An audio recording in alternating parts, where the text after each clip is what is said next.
Web serials இனி டிவிக்கு முன்பே சன் நெக்ஸ்ட் ஆப்ல ஜாலியா எல்லாருக்கும் முன்னாடியே பாருங்க. இப்பவே சன் நெக்ஸ்ட் ஆப்பை டவுன்லோட் பண்ணி சப்ஸ்கிரைப் பண்ணுங்க.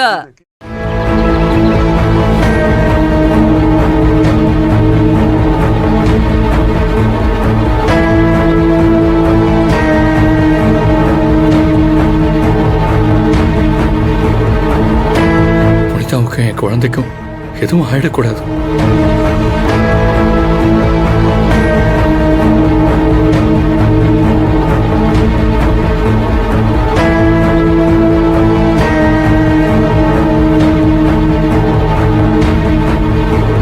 இனிமே நீங்க எப்பவும் கேர்ஃபுல்லா இருக்கணும். நல்ல வேலை, குழந்தைக்கு எந்த பாதிப்பும் இல்ல. Thank you doctor.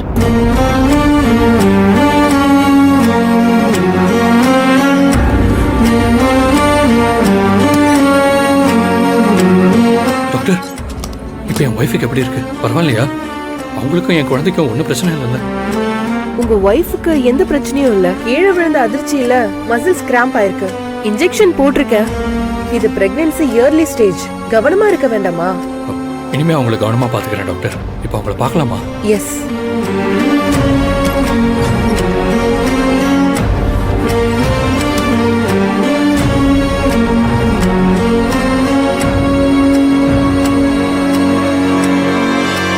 இப்ப வலி பரவாயில்லையா புனிதா? வலிக்கு தான் நான் இன்ஜெக்ஷன் போட்டிருக்கேன். கொஞ்சம் கொஞ்சமா வலி சரண்டர் ஆயிடும். புனிதா, நீங்க ரொம்ப கவனமா இருக்கணும். Take care please. பிரிஸ்கிரிப்ஷன் தான் எழுதி தர முடியும். நீங்க தான் உங்களை சரியா பாத்துக்கணும் மேடம். டாக்டர், இனிமே கவனமா இருக்கேன் டாக்டர். இப்ப வலி பரவாயில்லையா? இப்ப கொஞ்சம் பெட்டரா இருக்கு கபிலன். ஒரு வாரத்துக்கு இவங்களை கஷ்டமான வேலையை செய்ய விடாதீங்க. அவங்களுக்கு கம்ப்ளீட்லி ரெஸ்ட் வேணும். ஓகேங்களா? Okay doctor. டாக்டர், அப்ப நாங்க கிளம்பலாமா? ஓ எஸ், கிளம்பலாம். Thank you doctor. Thank you doctor.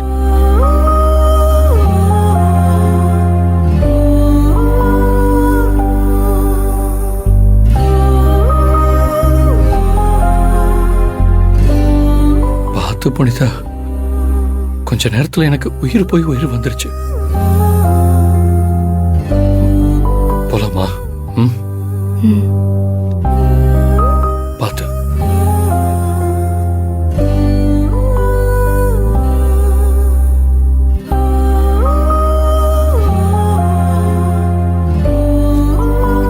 Punitha, நான் சொன்னா கேட்க மாட்டீங்க. டாக்டர் சொன்னதையாவது ஞாபகத்தில் வச்சுக்கோங்க. வீட்டுக்கு போனா கொஞ்சம் ரெஸ்ட் எடுங்க புனிதா. ஓகேவா? இல்ல நீங்க என்ன சொன்னாலும் எனக்கு என் அம்மா தான் முக்கியம், என் தம்பி என்ன அவமானப்படுத்தினாலும் பரவாயில்ல, நான் தான் எங்க வீட்டுல இருக்கிற எல்லா வேலையும் இழுத்து போட்டு பாப்பேன்னு பாத்தீங்கல்ல? கபிலன், உங்க கோவம் எனக்கு புரியுது. எனக்கு சாரியை தவிர வேற என்ன சொல்றதுன்னு தெரியல. இனிமே இந்த மாதிரி நடக்காது, ப்ராமிஸ். என் பயத்தை எப்படி காட்டுறதுன்னு தெரியாம தான் நான் கோவப்படுறேன் புனிதா. நீங்க அதை புரிஞ்சுக்கோங்க. ஒவ்வொரு முறையும் உங்களை சுத்தி ஏதாவது ஒண்ணு நடந்துகிட்டே இருக்கு. பைக் இடிச்சதுல ஏதாவது ஒண்ணு ஆகி நான் அப்ப அங்க வராம இருந்திருந்தா என்ன நடந்திருக்கும்னு யோசனை போயிட்டே இருக்கு. என்னால ஸ்டாப் பண்ண முடியல புனிதா. என்ன சொல்ல போனா, உங்களை வீட்டுல விட்டுட்டு நான் ஆபீஸ் போறதுக்கு எனக்கு ரொம்ப பயமா இருக்கு. எனக்கு நீங்களும் நம்ம குழந்தை ரொம்ப முக்கியம் புனிதா. புரிஞ்சுக்கோங்க. கபிலன், இனிமே நீங்க வருத்தப்படுற மாதிரி நான் எப்பவும் நடந்துக்க மாட்டேன். போதுமா? இப்படிதான் ஒவ்வொரு முறையும் சொல்றீங்க. சாரி கபிலன். சரி சரி, வாங்க, மன்னிச்சிட்டேன், போலாம்.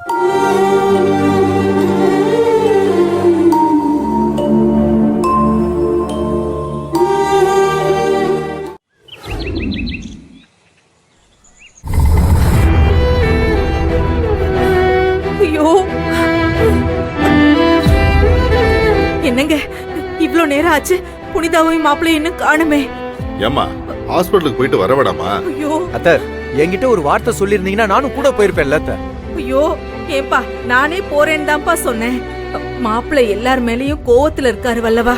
ஐயோ, யாருமே வரக்கூடாதுன்னு சொல்லி புனிதாவை அவரே கூட்டிட்டு போயிட்டாரு. நான் கொஞ்ச நேரம் தான் வீட்டுல இல்ல, என்னெல்லாம் நடக்குது பாரு. புனிதாவை பால் வாங்க அனுப்புறேன், மோர் வாங்க அனுப்புறேன்னு என்னெல்லாம் கூத்து பண்ணி வச்சிருக்கீங்க. இப்ப மாப்பிள்ளை வந்து கேட்டா நான் என்ன பதில் சொல்றது? என்னாச்சு? என்னாச்சு? அக்காவும் மாம்சம் எங்க? அது ஒண்ணும் இல்ல சரவணா. வல்லவா. அது வந்து நீ யார்கிட்டயும் எதையும் சொல்ல வேண்டிய அவசியமே இல்ல. பாத்தீங்களா மாமா, அத்தைக்கு இப்பெல்லாம் நம்ம இங்க இருக்கிறது கூட பிடிக்கல போல இருக்கு. ஐயோ, இங்க பாரு தெய்வான, நான் ஒன்னே ஒண்ணு சொல்லிக்கிறேன், உன்கிட்ட சண்டை போடுற மனநிலைமையில நான் இல்ல. கொஞ்ச நேரம் அமைதியா இருமா ப்ளீஸ்.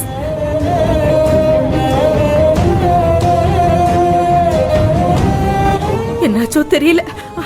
அமுதா, அம்மாடி, மாப்பிள்ள உனக்கு ஏதாவது போன் பண்ணாராமா? அண்ணனா? எனக்கா? இல்லையே அத்தை. அண்ணன் வீட்ல தானே இருப்பாங்க. ஐயோ இல்லம்மா, புனிதாக்கு வயிறு வலின்னு சொன்னா மாப்பிள்ள அவளை ஹாஸ்பிடல் கூட்டிட்டு போயிருக்காரு. அதான் உன்கிட்ட ஏதாவது போன் பண்ணி சொன்னாரான்னு நான் கேக்குறேன். அன்னைக்கு வயிறு வலியா? என்னத்த சொல்றீங்க? ஆமா, அண்ணன் என்ன ஹாஸ்பிடல் போயிருக்காருன்னு தெரியுமா? புனிதா வழக்கமா செக்கப்புக்கு போவால, அதே ஹாஸ்பிடல் தாமா.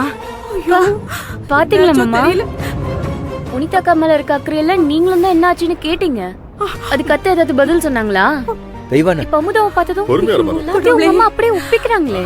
தெய்வானே, அவளே பதட்டத்துல இருக்காமா. நீ ஏதாவது பேசி அவளை காயப்படுத்தாத.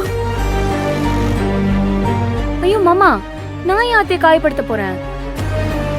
என் புருஷன் கேட்ட கேள்விக்கு பதில் சொல்லாம அத்தை எங்களை காயப்படுத்துறதெல்லாம் எங்களுக்கு நல்லாவே பழகி போச்சு. இன்னும் எத்தனை நாளைக்கு தான் எங்களை இப்படியே வச்சுக்க போறீங்களோன்னு தெரியல. புனிதா ஹாஸ்பிட்டல் போயிருக்கானா? என்ன விஷயமா இருக்குமதா? தெரியலையே மாமா. ஆனா தேவனக்க கோவத்தை நம்ம சும்மா விடாம பெருசாக்கலாம். புனிதாவை தோக்கடிக்க நம்ம கிட்ட இருக்கிற ஒரே ஆயுதம் தெய்வானக்காவோட கோவம் மட்டும்தான்.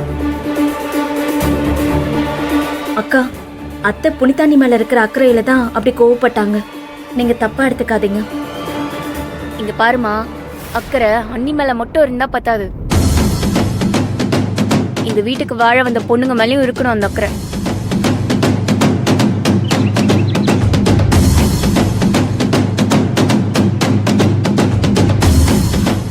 புனிதா, புனிதா, என்னம்மா? வா வா வா வா. என்னடா அம்மா? அம்மா ஒண்ணும் இல்லம்மா. டாக்டர் பாத்தியா? பார்த்தாச்சும்மா. டாக்டர் என்னம்மா சொன்னாரு? குழந்தைக்கு ஒண்ணும் இல்ல. குழந்தைக்கு ஒண்ணும் இல்லையே. அதெல்லாம் ஒண்ணும் இல்லம்மா. வலிக்கு ஒரு இன்ஜெக்ஷன் போட்டாங்க, ரெஸ்ட் எடுத்தா போதும்னு சொன்னாங்க.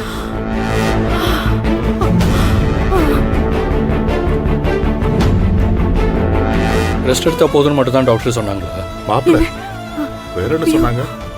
வீட்டில் அத்தனை பேர் இருந்தோம், நீங்க எதுக்கு வெளியே போனீங்க? இது நீங்க கவனமா இருக்க வேண்டிய நேரம்.